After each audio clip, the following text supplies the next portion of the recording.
3,00,000 కోట్లిస్తా గూగుల్కే offer ఇచ్చిన Indian.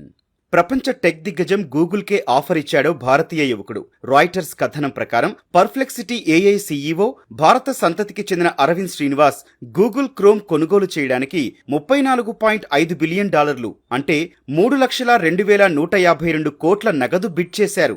దాదాపు 17 ఏళ్ల చరిత్ర ఉన్న సంస్థకు కేవలం 3 ఏళ్ల ఏఐ స్టార్టప్ ఆఫర్ ఇవ్వడం విశేషం. ఎన్విడియా, సాఫ్ట్ బ్యాంక్ సహా పలువురు ఇన్వెస్టర్ల నుంచి $1 బిలియన్ సమీకరించిన పర్ప్లెక్సిటీ ఏఐ కంపెనీ ప్రస్తుత మార్కెట్ విలువ $18 బిలియన్ సుమారు 1,57,800 కోట్లుగా ఉంది. అంటే దాని విలువ కంటే దాదాపు రెట్టింపు ధరను గూగుల్ క్రోమ్ కొనుగోలుకు ఆఫర్ చేసింది.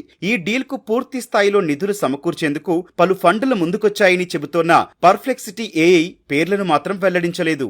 ఆన్లైన్ సెర్చ్ మార్కెట్ గుత్తాధిపత్యాన్ని ఆక్షేపిస్తూ కోర్టు తీర్పు నేపథ్యంలో గూగుల్ పై ఇప్పటికే రెగ్యులేటరీ ఒత్తిడి కొనసాగుతోంది. ఈ క్రమంలో క్రోమ్ ను వదులుకోవాలన్న ప్రతిపాదన కూడా ఉంది. అయితే కోర్టు తీర్పుపై అప్పీలుకు వెళ్తాం కానీ బ్రౌజర్ను విక్రయించే ఉద్దేశం మాత్రం లేదని గూగుల్ తెలిపింది. ఈ పరిణామాలు జరుగుతుండగానే పర్ప్లెక్సిటీ ఏఐ నుంచి కొనుగోలు ప్రతిపాదన రావడం గమనార్హం. చెన్నైలో జన్మించిన అరవింద్ శ్రీనివాస్ ఐఐటి మద్రాస్ గ్రాడ్యుయేట్. గతంలో గూగుల్లోనే పనిచేసిన శ్రీనివాస్ డెనిస్ ఆరాట్స్, జానీ హో, ఆండీ కొన్విన్స్కీలతో కలిసి 2022లో పర్ప్లెక్సిటీ ఏఐ సంస్థను స్థాపించారు. ఈ సంస్థ రియల్ టైంలో సమాధానాలను అందించే తన సంభాషణాత్మక ఏఐ సెర్చ్ ఇంజిన్తో శరవేగంగా అభివృద్ధి చెందింది. ఈ కంపెనీ ఇటీవల తన సొంత ఏఐ ఆధారిత బ్రౌజర్ కామెట్ ను కూడా ప్రారంభించింది. క్రోమ్ ను కొనుగోలు చేయడం ద్వారా ప్రపంచవ్యాప్తంగా 3 బిలియన్లకు పైగా వినియోగదారులను చేరుకోవచ్చని యోచిస్తోంది.